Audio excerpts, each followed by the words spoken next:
es el cambio operado en mi ser, viniendo a mi vida el Señor. Hay en mi alma una paz que... Buenos días, hermanos, Dios les bendiga, bendito, alabado sea el Señor. Gracias al Señor por un día más, por la vida que nos concede y porque podemos seguir meditando en su palabra. Estamos meditando en el libro de Efesios. Gracias a Dios porque tenemos esta palabra maravillosa, hermanos. Tal vez todo ser humano no puede entender lo que Dios quiere para nosotros, pero cuando ya abrimos nuestro corazón al Señor, comenzamos a entender su palabra por el Espíritu Santo que nos ha dado. Seguimos meditando y ahora vamos a entrar a una parte que es muy importante para todo ser humano. Efesios capítulo 4, vamos a leer desde el versículo 17 hasta el versículo 21. Efesios 4 del 17 al 21. Dice así la palabra del Señor: la nueva vida en Cristo. Esto pues digo y requiero en el Señor, que ya no andéis como los otros gentiles que andan en la vanidad de su mente, teniendo el entendimiento entenebrecido, ajenos de la vida de Dios por la ignorancia que en ellos hay, por la dureza de su corazón, los cuales, después que perdieron toda sensibilidad, se entregaron a la lascivia para cometer con avidez toda clase de impurezas. Mas vosotros no habéis aprendido hacia Cristo, si en verdad le habéis oído y habéis sido por él enseñados, conforme a la verdad que está en Jesús. En cuanto a la pasada manera de vivir, despojaos del viejo hombre que está viciado conforme a los deseos engañosos. Bendito sea el Señor. Tenemos en esta porción, en esta primera porción, el título dice: la nueva vida en Cristo. Estos primeros versículos 17 y 18, 19 nos hacen ver una realidad. ¿Cuál es la realidad del hombre? Dice la palabra del Señor. Estamos andando en nuestro orgullo, estamos andando en nuestros afanes. Dice acá la palabra de Dios: como andan los gentiles, dice, en la vanidad de su mente, dice la palabra. El pecado que está en nosotros nos hace ver solamente el lado humano, la parte terrenal acá, y como estamos en pecado, nuestra mente, nuestro corazón, nuestros pensamientos, todo está contaminado. Solamente miramos y deseamos pasar esta vida haciendo lo que este mundo nos atrae. Pero su palabra nos advierte que este mundo está gobernado por Satanás. ¿Qué más dice el versículo? Teniendo el entendimiento entenebrecido. El pecado ciega nuestro entendimiento, está en tinieblas. No queremos saber nada con Dios, no le damos lugar a la palabra de Dios y entonces seguimos caminando conforme a nuestros propios deseos. Dice, ajenos a la vida de Dios por la ignorancia que en ellos hay y por la dureza de corazón. La palabra de Dios dice en San Juan: la luz vino a los hombres, pero los hombres amaron más las tinieblas que la luz, porque sus obras son malas. El pecado endurece nuestro corazón. Cuanto más caminamos en pecado, nuestro corazón se endurece cada vez más, hermano. Pero gloria al Señor, su palabra es poderosa. La palabra es como un martillo que parte la roca en dos. Y por esa palabra es que muchos hombres y mujeres ahora somos cristianos. Y esta lectura es importante porque nos hace ver este panorama. Dice el versículo: mas vosotros no habéis aprendido así a Cristo, el versículo 20. ¿A quién le está hablando? A todo hijo de Dios, a toda persona que realmente ha escuchado su palabra y da lugar a Cristo Jesús en su vida. Mas vosotros no habéis aprendido así a Cristo, si en verdad le habéis oído y habéis sido por él enseñados conforme a la verdad que está en Jesús.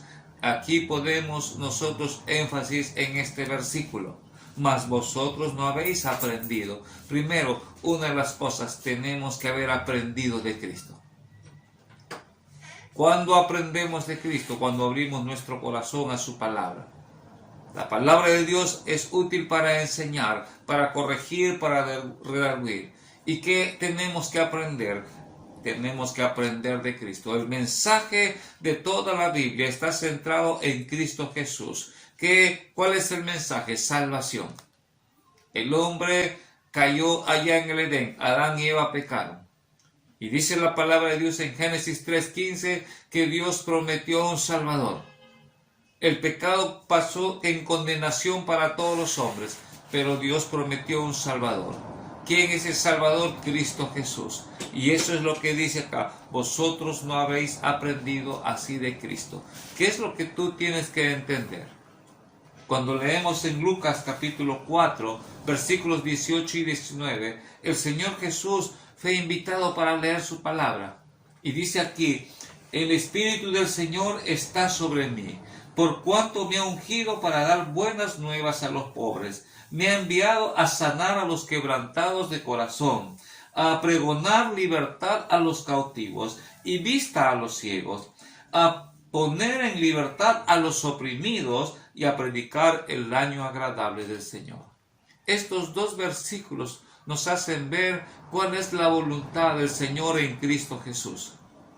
Lamentablemente la historia nos cuenta que cuando estuvo Jesús aquí en la tierra, mucha gente le seguía solamente por el lado material, porque querían comer, porque sabían que Jesús estaba haciendo milagros para que se sanen, buscaban por salud, buscaban por ser librados de demonios, buscaban por la comida, pero no entendían el mensaje del Señor y el propósito de Dios. Y eso está muy claro. ¿Cuál es el propósito de Dios? Jesús mismo lo dice leyendo a la profecía y dice así, primero, dar buenas nuevas a los pobres. ¿Cuáles eran esas buenas nuevas? El reino de los cielos se ha acercado. Dios ya estaba cumpliendo con esa promesa que había hecho en Génesis 3:15 de enviar un Salvador. ¿Qué más dice la palabra de Dios? A sanar a los quebrantados de corazón. Qué hermoso, hermano, cuando tú abres tu corazón al Señor, toda esa angustia, toda esa depresión, toda esa desesperación que tienes por los problemas, y todos tenemos dificultades. En Cristo Jesús encontramos paz, en Cristo Jesús encontramos tranquilidad, en Cristo Jesús encontramos esperanza. En Cristo Jesús tenemos una nueva vida. Dice la palabra del Señor, a libertar a los cautivos. La palabra de Dios nos enseña que sin Cristo estamos cautivos, encadenados por Satanás, condenados a muerte por el pecado, pero gracias a la sangre preciosa de Cristo Jesús, podemos ser perdonados, hemos sido perdonados, y como dice su palabra en 1 Corintios 5:17, de modo que si alguno está en Cristo, nueva criatura es. Y de eso se trata estos primeros versículos. Dios hace ver aquí a los efesios, pero también a cada uno de nosotros, porque la palabra de Dios es eterna. Cuando tú lees la Biblia y abres su palabra, no es escrita solamente para los efesios, es escrita para ti y para mí, para todo aquel que abre la Biblia, esta palabra. ¿Y qué nos hace ver cómo está nuestra condición? Pero si has escuchado de Cristo, dice el versículo 21, si en verdad le habéis oído y habéis sido por él enseñados conforme a la verdad que está en Jesús. Es importante, hermano, amigo, que tú entiendas que en qué verdad estás caminando. ¿Cuál es la verdad de tu relación con Cristo Jesús? Muchos podemos decir, yo soy cristiano, pero estoy en tal religión o estoy en otra. No se trata de religión. El cristiano es cristiano porque ha aceptado a Jesucristo como su Salvador.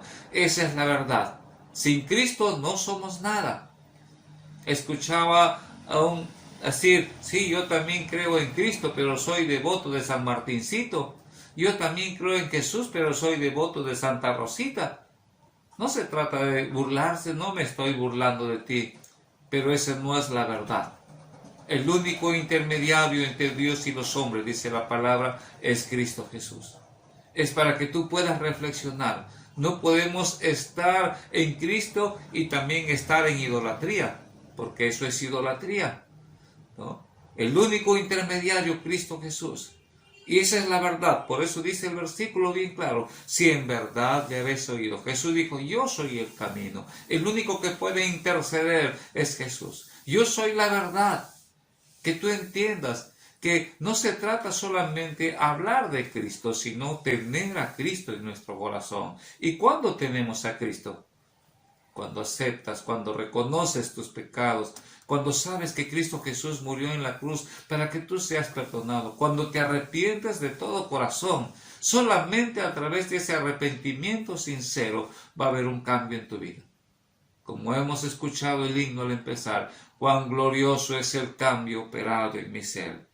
El versículo 21 dice, si en verdad le habéis oído y habéis sido por él enseñados, conforme a la verdad que está en Jesús. Cuando el Señor Jesús estuvo en la tierra, mucha gente lo siguió, pero no seguían a Jesús por el propósito por el cual él vino a esta tierra. Seguían a Jesús por intereses, pero mantenían su vida igual. ¿Y cuál es la advertencia que dice el Señor? ¿Cuál es la advertencia? Tenemos la advertencia. Mateo capítulo 7, versículo 21 dice, no todo el que dice Señor, Señor, entrará en el reino de los cielos. Es necesario que tú medites en esto. Que si dices que eres cristiano, pero estás apegado a una religión, entonces medita en esto. Nuestra vida, nuestro corazón, nuestra mente debe estar aferrada a Cristo Jesús. Solamente en Cristo y solamente en Él la salvación se encuentra en Él. Tiene que haber un cambio. Debe haber un cambio. La palabra de Dios dice, Primera de Pedro, capítulo 1, versículos 15 y 16. ¿Cuál es el cambio? Vivir en santidad. Su palabra dice ahí, sed santos en toda vuestra manera de vivir, así como aquel que llamó es santo, vosotros también sed santos, dice su palabra. Y en 2 Corintios capítulo 13, versículo 5 dice, examinaos a vosotros mismos si estáis en la fe, y probaos vosotros mismos. Qué hermoso, hermanos, Dios nos da la oportunidad. Analiza tu vida. ¿Hay un cambio en tu vida? ¿Hay cambio realmente? ¿Has cambiado? ¿Eres diferente? La gente puede decir, las personas, tu familia que te conoce puede decir si realmente has cambiado, porque si no hay cambio, entonces estás en un camino de error. Necesitas arrepentirte. De eso se trata estos primeros versículos, la advertencia que el Señor nos da. Seguiremos meditando en esto, pero que Dios te bendiga, que Dios te ayude a entender que si estás en Cristo, debe haber un cambio.